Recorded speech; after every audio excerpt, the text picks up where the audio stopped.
আল্লাহ, ভাস্কর্য বিরোধী আন্দোলন এটা তাওহীদ এবং শিরকের আন্দোলন, শিরকের সংঘাত ছিল।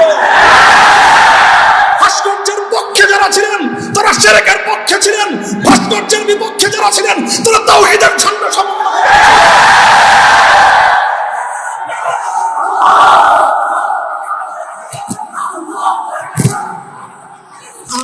আমি আবার বলছি, এদেশে ভাড়াটিয়া থাকবো না, ভাড়াটিয়া হিসেবে থাকবো না। এই জমিনের মালিকানা সূত্রে এদেশে বসবাস করি, এই জমিনকে আল্লাহর জন্য মুক্ত করেই ছাড়বো ইনশাআল্লাহ। আপনারা যেই কেসটাকে বিবস্ত্র করার জন্য বেছে নিয়েছেন সেই কেসটা ছিল খুব দুর্বল। আগামী 50 বছরের জন্য উলামায়ে কেরামের বিরুদ্ধে ষড়যন্ত্রের দুয়ার রুদ্ধ হয়ে গেছে। আপনারা যদি এই ধরনের ষড়যন্ত্র করতে থাকেন, জাতি আবার নতুন করে বলবে, এতদিন বলতো ইউসুফ আলাইহিস সালামের বিরুদ্ধে যে ষড়যন্ত্র করছে, মামুনুল হকের বিরুদ্ধে সেই ষড়যন্ত্র, সামনে বলবে মামুনুল হকের বিরুদ্ধে যে ষড়যন্ত্র হয়েছিল আব্দুল্লাহর বিরুদ্ধে সেই ষড়যন্ত্র। সরি বলেন, সে রক্তকে অস্বীকার করার চেষ্টা করবেন না। শাহাদাতের শহীদের রক্তের সঙ্গে গাদ্দারি করার মতো সেই বেঈমান কওমি মাদ্রাসায় জন্ম হয়েছে। আমি আপনাদের শুকরগুজারি আদায় করতেছি যে আপনারা এই অভূতপূর্ব আজকের আপনাদের এই উপস্থিতি এবং আপনাদের এই অভূতপূর্ব উচ্ছ্বাসের মধ্য দিয়ে আপনারা ইসলামী আন্দোলনের পথ চলার একজন পথিককে অনুপ্রাণিত করেছেন। আল্লাহ রাব্বুল আলামিন আপনাদের সকলকে এর উত্তম বিনিময় জাযায়ে খায়র নসিব করুন। আমিন। কাটা কাটা কয়েকটা কথা আমি বলবো, সময় দীর্ঘ নয়। আর সকলে উপলব্ধি করতে পারতেছেন যে আমার প্রতিটা কথাই এখন এটা অনেক বেশি পরিমাপ করা হচ্ছে, দেখা হচ্ছে যে আমি কি বলি। আপনারা যতটুকু মনে করতেছেন যে শুধু একটা কর্তৃপক্ষ দেখতেছে, তা না, দুইটা কর্তৃপক্ষ দেখতেছে এবং একটা কর্তৃপক্ষ আরেকটা কর্তৃপক্ষ থেকে অনেক বেশি প্রবল। একটা জমিনের কর্তৃপক্ষ আর একটা আসমানের কর্তৃপক্ষ। আমি আপনাদের কাছে দোয়া চাই, জমিনের এই কর্তৃপক্ষের প্রভাব থেকে আসমানের কর্তৃপক্ষের প্রভাব যেন আমার উপর বেশি থাকে। আল্লাহ রাব্বুল আলামিন যেন আমাকে আল্লাহর গোলাম হিসেবে তার নিকটেই যেন আমার মাথাকে অবনত রাখেন। এই দোয়াটুকু আপনারা সকলে আমার জন্য নিভৃতে একান্তে করবেন। দ্বিতীয় কথা, এখানে আমার জন্য অনেক কথা বলা হয়েছে, আমাকে উৎসাহিত করার জন্য এটাই বলা হয়েছে। উৎসাহিত করার জন্য কিছু প্রশংসামূলক বাক্য আলোচনা করা হয়েছে। শাইখুল হাদিস আল্লামা আজিজুল হক রাহমাতুল্লাহি আলাইহির শানে আমরা এই কথাগুলো বলতাম। সময়ের এতটা অল্প ব্যবধানেই সেই কথাগুলো যে আমার সন্তানেরা যারা বলেছে আমি সন্তানই করবো, ছাত্ররা তোমাদের কাছে মুফতি সাঈদ হয়তো অনেক বড় শিক্ষক হতে পারে, আমার কাছে ওই সাঈদ, তারা আমাদের সন্তান, তারাও আমাদের সম্পর্কে সেই কথাগুলো বলেছে।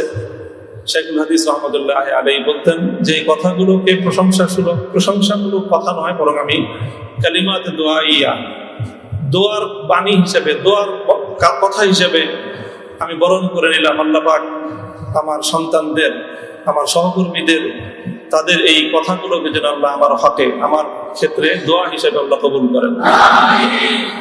এই কথার মধ্যে একটা কথা এসেছে, সেটা হলো প্রতি ফোঁটা জুলুমের প্রতিশোধ গ্রহণ করার কথা। আমি এই কথাটা একদিকে প্রত্যাখ্যানও করি, আবার আরেকদিকে সমর্থনও করি। প্রত্যাখ্যান করি এইভাবে যে এটা যাদের আদর্শ অনুসরণে আমাদের এই জুলুমকে বরণ করা, আমাদের এই কারাভোগ, আমাদের এই কারাবরণ, আমরা এই শব্দগুলি বেশি বলি। কি বললাম? কারাভোগ, কারাবরণ। কারা নির্যাতন তো বলবো যত কম বলা যায়, কারা নির্যাতন নয়, আসলে তো এটা কারাবরণ। আমরা তো জেনে বুঝেই এই পথে পা বাড়িয়েছি। কেউ যদি মনে করে থাকে যে আমরা জানি না, তাহলে এটা তাদের মিস ইনফরমেশন। আমরা জানি আমাদের এই পথে চলতে গেলে এই পথটা কুসুমাস্তীর্ণ নয়। এ পথে লাল গালিচা থাকে, কখনো কখনো প্রতীকী অর্থে লাল গালিচা থাকে, তবে সেই লাল গালিচার লালিমাটা যতটা না গালিচার রং দিয়ে লাল হয়, তার চেয়ে বেশি লাভ হয় ভাইয়ের শাহাদাতের রক্তের মাধ্যমে। শাহাদাতের রক্তের নজরানা দিয়েই আমরা সেই পথে ইনশাআল্লাহ পৌঁছবো, যে পথে শাপলা চত্বরের ভাইয়েরা শাহাদাতের রক্ত দিয়েছেন, যে পথে আমার হাটহাজারীর সন্তানেরা শাহাদাতের রক্ত দিয়েছেন, যে পথে আমার বিবাড়িয়ার ব্রাহ্মণ শহীদ বাড়িয়ার বীর শহীদানেরা যে পথে আত্মত্যাগ স্বীকার করেছেন, আমরা তাদের সে পথকে ভুলবো না। তাদের সেই শাহাদাতকে আমরা কোনো সময় সেই শাহাদাত অস্বীকার করার কোনো প্রবণতাকে এক মুহূর্তের জন্য বরদাস্ত করব না। শহীদ হয়েছে আমার ভাই, সরি বলেন, বাংলায় না বলতে চান দুঃখিত, দুঃখিত যদি বলতে না চান আপনাদের প্রিয় ভাষা ইংলিশেই বলেন, তবে কি বলেন? সরি বলেন। সে রক্তকে অস্বীকার করার চেষ্টা করবেন না। শাহাদাতের শহীদের রক্তের সঙ্গে গাদ্দারি করার মতো সেই বেঈমান কওমি মাদ্রাসায় জন্ম হয়েছে। কাজেই যে কথা বলতেছিলাম, যেটা কারাবরণ, আমাদের কারা নির্যাতন তো অনেক পরের কথা। আল্লাহ পাক রব্বুল আলামিন কারা এই কষ্ট থেকে আমাদের সকলকে হেফাজত করেন। প্রতিশোধের যে কথাটা, সেটা আমরা তো পয়গম্বর আলাইহিস সালামের অনুসারী।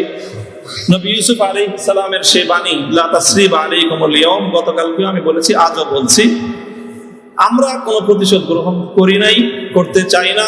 করার প্রবণতা কখনো যদি আমাদের মন থেকে উদ্গত হয়, সেটা হলো ইন্নামা যালিকা মিন্নী ওয়া মিনাশ শাইতান। শয়তানের প্ররোচনায় কখনো হয়তো আমরা ব্যক্তিগত আক্রোশে প্রতিশোধের কথা বলে থাকতে পারি, কিন্তু আমরা প্রতিশোধ পরায়ণ নই, এটা মূল কথা। এই হিসাবে আমি প্রতিশোধের এই শব্দকে প্রত্যাখ্যান করলাম। তবে অন্য আরেক অর্থে আমি প্রতিশোধের এই শব্দকে সমর্থন করছি। শুধু সমর্থন নয়, বরং আমি আমার পুনর্ব্যক্ত করছি যে আমরা প্রতিশোধ নিব। আমাদের সেই প্রতিশোধ হবে সেই প্রতিশোধ, যেই প্রতিশোধ হিজরতের আগ পর্যন্ত 12 বছরের জুলুম এবং নির্যাতনের প্রতিশোধ মক্কা বিজয়ের মাধ্যমে আল্লাহ নবী গ্রহণ করেছিলেন। আল্লাহ নবী মক্কা বিজয়ের পরে সেই সকল অপরাধীদেরকে ক্ষমা করার মধ্য দিয়ে, সেই জমিনে আল্লাহর দ্বীনের ঝান্ডা সমুন্নত করার মধ্য দিয়ে মধুর প্রতিশোধ নিয়েছিলেন। আমি আবার বলছি, এদেশে ভাড়াটিয়া থাকবো না, ভাড়াটিয়া হিসেবে থাকবো না। এই জমিনের মালিকানা সূত্রে দেশে বসবাস করি, এই জমিনকে আল্লাহর জন্য মুক্ত করেই ছাড়বো ইনশাআল্লাহ। আল্লাহর দ্বীনের বিজয়, সেটাই হবে আমাদের পরম প্রতিশোধ। এবং আমাদের যারা আমাদেরকে শত্রু ভেবে আমাদেরকে নিঃশেষ করার চেষ্টা করেছে, অপমান করার চেষ্টা করেছে, আমরা তাদেরকে সম্মানিত করে প্রতিশোধ নিই। আমরা তাদেরকে আদর্শের সোনালী পথে বরণ করে নেওয়ার মধ্য দিয়েই আমরা ইনশাআল্লাহ আমাদের আদর্শের বিজয়ের প্রতিশোধ গ্রহণ করব। আল্লাহ রাব্বুল আলামিন আমাদেরকে সে তৌফিক দান করুন। আরেকটা কথা বলা হয়েছে, অনেকের কথার মধ্যে আসছে যে একটা ভবনের আলোচনা। এই ভবনটার গুরুত্ব একসময় আমার কাছেও খুব ছিল, 3 বছর আগেও খুব ছিল। যখন শুনলাম যে ভবনটা চলে যাচ্ছে, আমি তখন সর্বপ্রথম সালাতুল হাজাত করে দোয়া করেছিলাম যে আল্লাহ যেন খায়রের ফয়সালা করেন। আর এরপরে এখন আমার অনুভূতিটা হলো যে এরকম ভবন না থাকাই ভালো।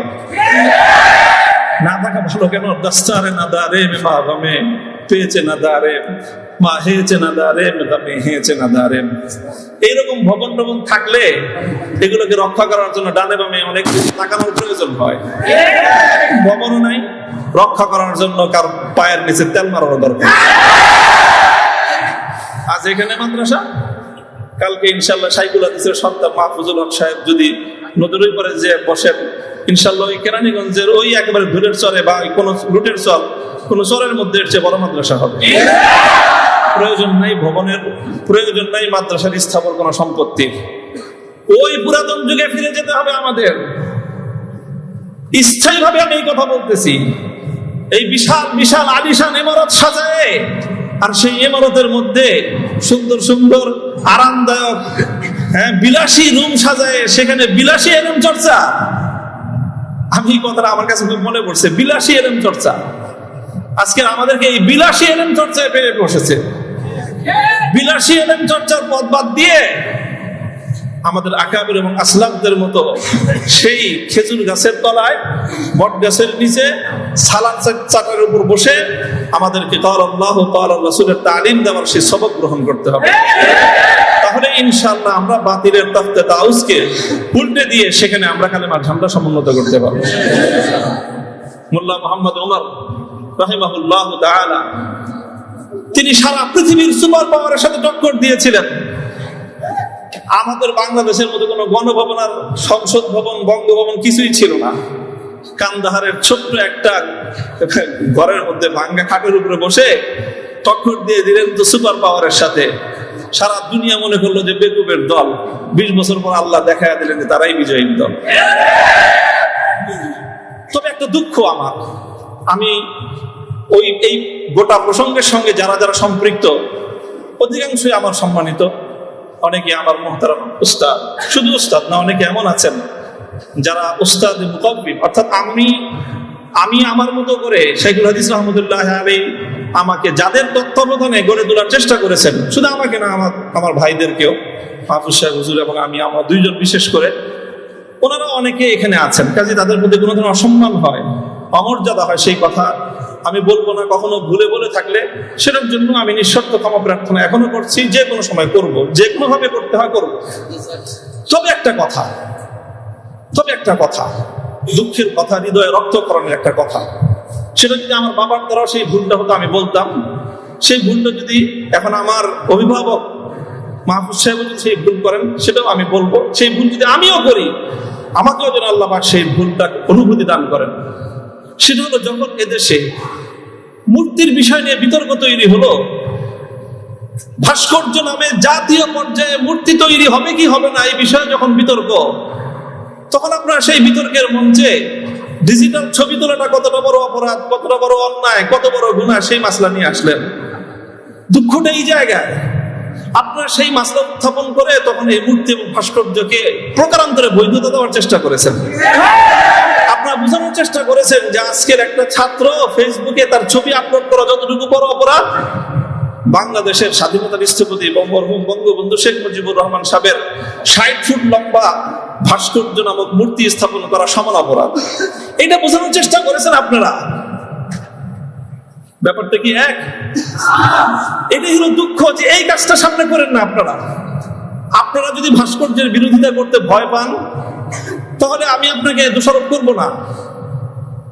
তবে ভাস্কর্য নামক এই সকল শিরকি সংস্কৃতির বিরুদ্ধে যারা কথা বলবে, তাদের প্রতিপক্ষ হয়ে মাঠে গিয়ে এই ধরনের বিতর্কিত মাসলা উত্থাপন করে জালিমের এবং যারা মূর্তি পূজারীদের দোষর, তাদের অবস্থানকে সম্মত করবেন। আমি জানি না, যদি বুঝে করে থাকেন গফরাল্লাহু লাকুম, আল্লাহ আপনাদেরকে মাফ করুন। আপনি যদি বুঝে শুনে করে থাকেন, আখাফু আলাইকুমুশ শিরক, আখাফু আলাইকুমুশ শিরক, না বুঝে করে থাকেন, সেটাই আমার ধারণা যে আপনারা অনেক বড় বড় আলেম, রাজনৈতিক প্রজ্ঞা আপনাদের কিছুটা ঘাটতি থেকে থাকতে পারে এই ক্ষেত্রে অন্তত।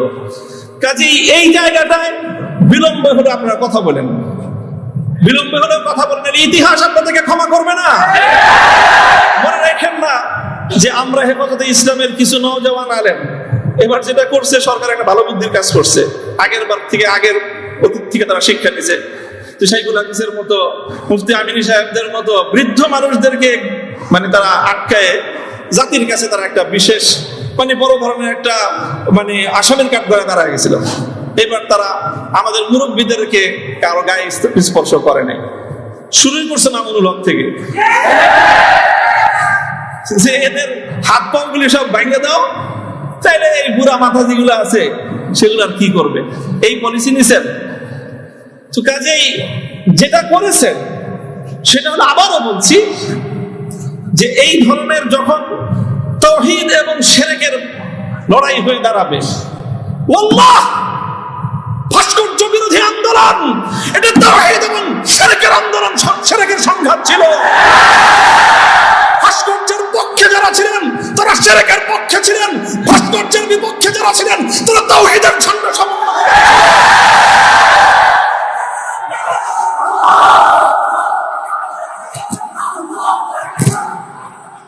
আপনারা শুনেন, আবারও বলছি, ভাস্কর্যের পক্ষ বিপক্ষের এই লড়াইকে একজন মরহুম মুসলিম নেতা, মরহুম বঙ্গবন্ধু শেখ মুজিবুর রহমান সাহেবের ব্যক্তিত্বকে মাঝখানে এনে বিষয়টাকে ভিন্ন রং দেওয়ার চেষ্টা করা হয়েছিল। আমরা কখনো বলেছি, আজও বলি, ভবিষ্যতেও বলবো, ভাস্কর্য এটা বঙ্গবন্ধু শেখ মুজিবুর রহমান সাহেবের, শহীদ প্রেসিডেন্ট জিয়াউর রহমান সাহেবের, সেটার আমরা কোনো পার্থক্য করি নাই। আমি এই কথাও বলেছি, ভাস্কর্য যদি স্বয়ং আমাদের মুসলিম জাতির পিতা খলিল ইব্রাহিম আলাইহিস সালামের হয়, তাহলে সেই ভাস্কর্যের সাথে কি আচরণ করতে হয় মুহাম্মদুর রাসূলুল্লাহ শিখিয়ে দিয়ে গেছেন। আল্লাহ রাসূল সাল্লাল্লাহু আলাইহি ওয়াসাল্লাম মক্কা বিজয়ের দিন বাইতুল্লাহ থেকে যেই মূর্তিগুলো বের করেছিলেন, যে ভাস্কর্যগুলো বের করেছিলেন, তার মধ্যে তো একটা ছিল ইব্রাহিম আলাইহিস সালামের মূর্তি। কি বলেছিলেন? কাতালাহুমুল্লাহ, আল্লাহ পাক এই মক্কাবাসীদেরকে ধ্বংস করুক, তারা খলিল ইব্রাহিম আলাইহিস সালামের মূর্তি তৈরি করেছে। আমাদের কথা আপনাদের পছন্দ হলো না, আমি বললাম যে ভাস্কর্য বানায়েন না, এটা বানালে বঙ্গবন্ধু যদি মুসলিম হয়ে মারা গিয়ে থাকেন কবরে তার শাস্তি হবে। তো আপনারা মনে করলেন আমরা বঙ্গবন্ধুর বিরুদ্ধে বললাম, আসলে বলি নাই বিরুদ্ধে।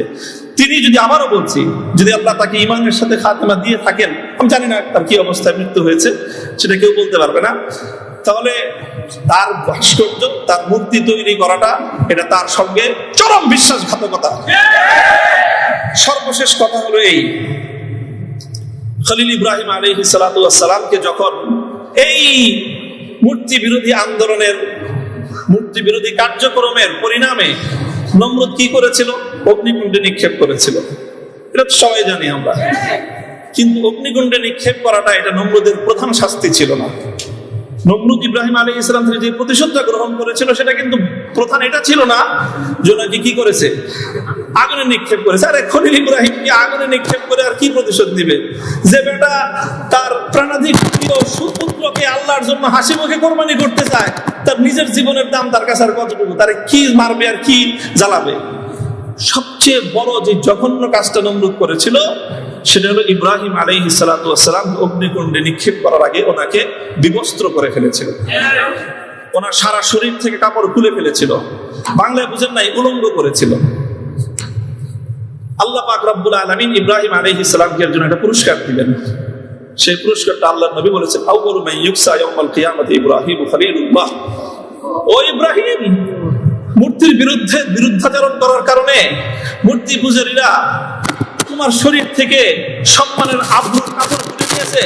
কিয়ামতের দিন যখন সমস্ত মানুষ বিবস্ত্র থাকবে, সর্বপ্রথম আমি তুমি ইব্রাহিম খলিলকে কাপড় পরায়ে সমস্ত মানুষের সামনে সম্মানিত করব। আমার কেন জানি মনে হয়েছে আমি একজন অপরাধী, অনেক অপরাধের শেষ নাই, আমার ভুল ত্রুটির কোনো শেষ নাই। ওই যে বললেন না আব্দুল বাসিদের 42টা মামলা, মামলার তো অভাব নাই। এই যে কোনো মামলায় ফাঁসি দিতে পারে, ফাঁসি দিলে তারা অন্য কিছু লাগে না। আদালতে দাঁড়ায় এক মহিলা আইনজীবী বলে, আরে বিচার করার জন্য এত কিছু লাগে নাকি আমাদের? এর চেয়ে কত হালকা সাক্ষ্যতে আমরা মানুষের বিচার করে ফেললাম। ওপেন আদালতে বলতেছে এই কথা, বিচার করার জন্য খুব কিছু লাগে না। হত্যা মামলা কতগুলো আছে আমার নামে, ছিনতাই মামলা আছে, পকেট চুরির মামলা, পকেট মারার মামলা আছে, চুরির মামলা আছে, সব মামলাই তো আছে। যে কোনো মামলা দিয়ে ফাঁসি দিয়ে দিতে পারেন। আপনারা চেষ্টা করেছেন বিবস্ত্র করতে চেষ্টা করেছেন, তবে একটা জিনিস ভালো করেছেন, আপনারা যেই কেসটাকে বিবস্ত্র করার জন্য বেছে নিয়েছেন সেই কেসটা ছিল খুব দুর্বল। আগামী 50 বছরের জন্য ওলামায়ে কেরামের বিরুদ্ধে ষড়যন্ত্রের দুয়ার রুদ্ধ হয়ে গেছে। আপনারা যদি এই ধরনের ষড়যন্ত্র করতে থাকেন, জাতি আবার নতুন করে বলবে, এতদিন বলতো ইউসুফ আলাইহিস সালামের বিরুদ্ধে যে ষড়যন্ত্র করছে, মামুনুল হকের বিরুদ্ধে সেই ষড়যন্ত্র, সামনে বলবে মামুনুল হকের বিরুদ্ধে যে ষড়যন্ত্র হয়েছিল, আব্দুল্লাহর বিরুদ্ধে সেই ষড়যন্ত্র। আমি আপনাদের কাছে দোয়া চাই, আল্লাহ রাব্বুল আলামিন যেন আমাকে এটার বিনিময়ে ইব্রাহিম আলাইহিস সালাতু ওয়াস সালামের সঙ্গী করে কিয়ামতের দিন আল্লাহ উঠান। আল্লাহ পাক রব্বুল আলামিন আপনাদের সকলকে জাযায়ে খায়ের দান করুন। আর অনেক বড় কথা আছে যে আমার এই সম্পূর্ণ এই যে আমার বিরুদ্ধে এত কিছু, এত বড় অভিযোগ বা এতটা নিষ্পেষণের শিকার আমি কেন হলাম, এই কারণটা এখন আমি বলবো না, তবে আপনাদের সকলকে বলবো যে বাবরি মসজিদের জন্য আপনারা দোয়া করবেন। ওয়া আখিরু দাওয়ানা আলহামদুলিল্লাহি রাব্বিল আলামিন।